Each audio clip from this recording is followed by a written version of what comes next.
Good morning to the both of you. That's right. We are down here at the Potawatomi Zoo. Opening day was just yesterday, of course, and if you ever want to talk about on a chilly morning crawling out of bed, that's exactly what we had here. This is Luca, a ball python. They just woke him up a little bit ago. They had to uncoil him. We got nice and warm here in the last few minutes, so we're feeling pretty comfortable. Good. My heart is so happy to see all these donations. It's absolutely amazing. I also saw those llamas, so make sure you guys check those guys out too. They're a staple every year. Yeah, we really got up close with the llamas. Yeah. We hope that everybody appreciates it. Well, I certainly appreciate a warm hug, especially from the Easter Bunny here this morning. Get in there! Move! Right there! Let's go! I'm going to go back and fish out a shoe. And he joins us now with more on this case. And Joel, what can you tell us? Well, Terry, I'm standing here along M63, a much quieter scene one day later. You can see the home behind me. That is where the incident happened earlier this week, and it's exactly where Michigan State Police spent the night and early morning hours along with that crime lab. They have since packed up and left, but those Michigan State Police officers are now in contact with sheriff's deputies in Colorado, working to extradite Alex Perez back to Michigan so that he can face 2 first-degree murder charges. That is the update we got this afternoon. Good evening, everyone. I'm Joel Porter. Thank you for joining us. No more doing 75 on the Indiana Toll Road. That's right. Things got ugly after lunchtime in Michiana today. This is the scene Sunday afternoon as snow started falling around South Bend and Mishawaka.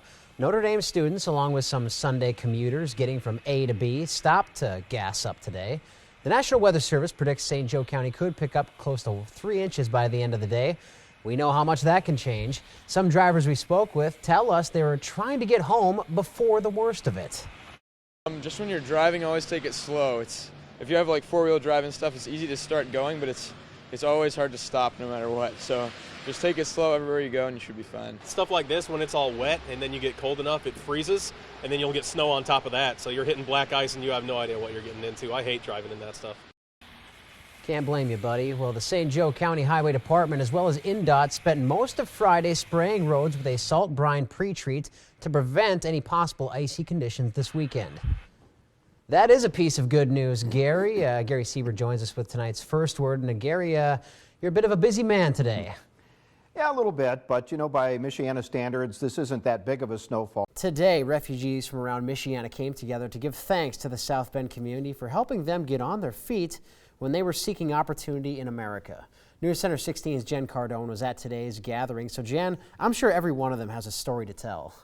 Yeah, they sure do, Joel. 51. I don't know if that's solace for any Bear fans to say, well, we didn't get close, but at least the Packers are I know, going. they're not going either. There's a little bit of, I'm okay with it. I'm not too bad with it. All right. You're not losing any sleep tonight. Thank you very much, Eli. Downtown South Bend wasn't just pink shirts and protests today. Beer lovers cruised over to the Century Center, but the only thing they were protesting was an empty glass.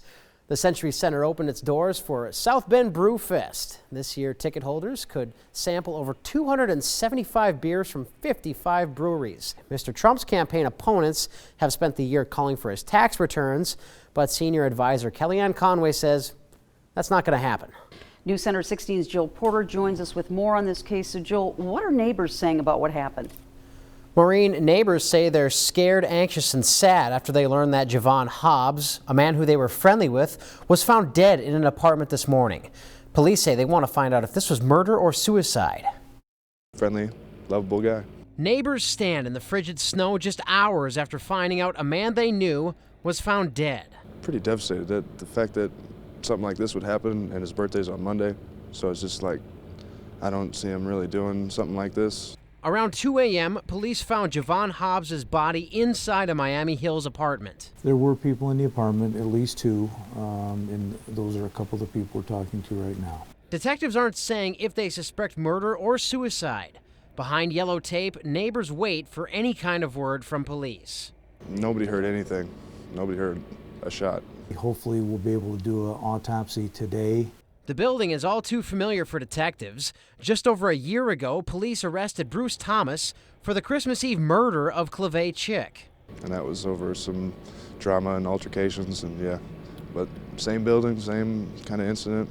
Neighbors say Hobbs recently bought a gun, but they don't believe he took his own life. This afternoon, Tyshawn Williams was convicted of murder in St. Joe County Superior Court for his role in Chick's death. One other man was also convicted. Metro homicide detectives haven't told us if they think the two cases are in any way connected. Okay, so neighbors say Hobbs bought the gun legally. Has he been in trouble with the law before? Maureen, Hobbs was arrested back in June for theft. He spent about 3 weeks in the St. Joe County Jail before he was released in July. Metro homicide detectives haven't said if they're looking for anybody who might be responsible for Hobbs' death. To sign up their kids. So Joel, why so soon? Yeah, what's the big hurry? It's only January, but this is National School Choice Week. It's pretty competitive, Maureen, because every boy and girl means thousands more dollars in funding. Barely a month into the new year, the enrollment push for next fall is on for many schools around Michiana. We start here at 18 months. Montessori Academy, a private school in Mishawaka, has room for around 300 young minds. We're all trying to get ahead of the game to say, here's what we have to offer. In the case of John Glenn High School, South Bend's loss is their gain. Hundreds of thousands of dollars. Reese says John Glenn doesn't market and doesn't recruit, but has attracted close to 200 transfer students from South Bend from word of mouth alone. I have an empathy for those schools that are losing students. I think we've been fortunate in that we've been able to provide some good, strong academics, a variety of classes in all areas, and have great results academically. South Bend school leaders, who are facing a loss of more than 500 kids in the last year, say with a new superintendent, they'll have to find more creative ways of selling parents and keeping them local. I think we should embrace the competition because, frankly, I think we do a better job of educating our students than a lot of the failing charter schools do. And I think we need to be better, and having competition will just make us better. John Glenn has its freshman orientation for next year starting February 1st. Montessori has a deadline enrollment of March 1st for current students. For any parents who are considering enrolling for next year, they want them to make up their minds by April in order to make sure that they find a spot. Okay, so what are South Bend schools going to be doing to try and turn things around? Well, Maureen, they think that they're losing kids somewhere between the elementary and middle school ages, so they're considering changing up the way they teach over at Jackson School. That's on South Miami Street.